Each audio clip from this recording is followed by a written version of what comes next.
In this video, I'm going to show you how to add a data grid in Glide. Start by opening your app in Glide where you want to add the data grid.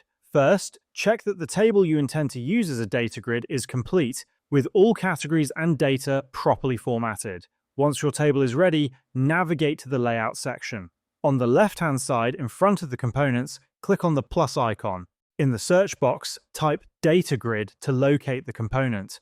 Once it appears, drag and drop it into your Components section. If there is already data on your screen, you can place the data grid above or below the existing components, depending on your layout preferences. Once added, the data grid will display the table data in a grid format. If the data does not appear correctly, make sure that the correct table is selected from the source menu on the right-hand side. Additionally, you can switch to the desktop view to see how the data grid will look on larger screens. This allows you to make adjustments and ensure your grid displays correctly across devices. By following these steps, you can successfully add and configure a data grid in Glide.